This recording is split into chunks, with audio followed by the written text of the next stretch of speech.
that is the case, then that will be a really good thing for clients because it will bring new propositions to market quickly and efficiently.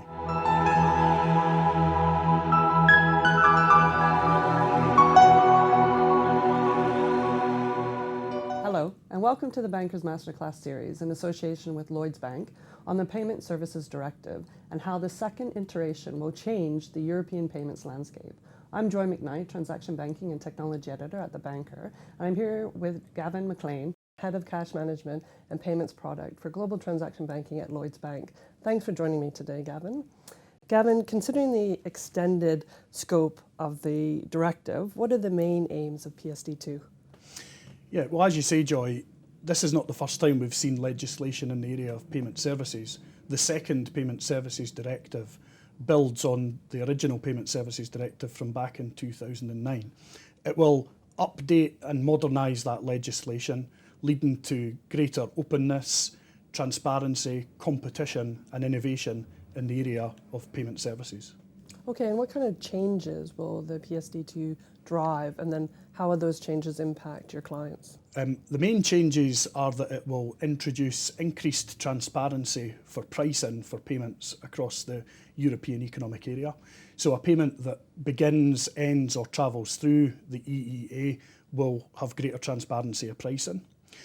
The directive will also bring about the creation of additional payment service provider types, and those are payment initiation service providers mainly, and account information service providers. And we believe that those new classifications, either used alone or combined, will bring about new propositions and new services for the users of payment services across Europe. Okay, can you go into greater detail for the new payment service providers? So literally, account information service providers will be able, with a customer's consent, to access the account information, including things like balances and transactions, from accounts that are held at other service providers. Payment initiation service providers will be able to initiate payments or originate payments from the accounts held at other service providers also.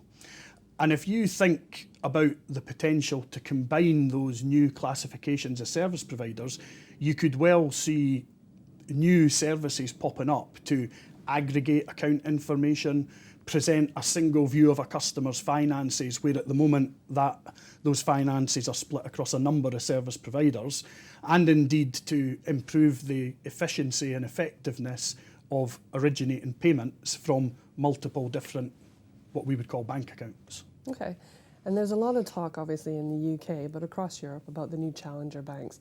How will the PSD help them to compete, or what kind of things will they be doing in this new environment? Yes, I would imagine that the challenger banks are looking at this, as many of us are, as an opportunity to extend the range of services that we can provide to customers and meet more client needs. A number of the challenger banks are reported to have been preparing for PSD2 for a long time. So you would imagine that in their technical infrastructures and their platforms and their systems, they are well prepared to take advantage of the new rights and credentials that the second Payment Services Directive is going to bring about. If that is the case, then that will be a really good thing for clients because it will bring new propositions to market quickly and efficiently. Okay, and how will this impact on the corporate world? The use cases for the consumer world are reasonably straightforward to imagine.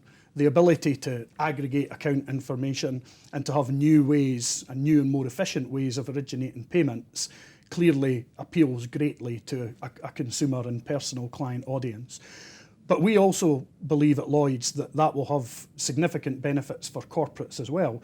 So thinking about corporate organisations who have their banking services provided by multiple providers, the ability to access data from those providers more easily and manage payment flows more easily should result in operational and working capital benefits and ultimately potentially balance sheet benefits for those organisations as well. Okay, and how do you think, or how could the more established banks be reacting to the PSD2 and what on all the different opportunities it opens up?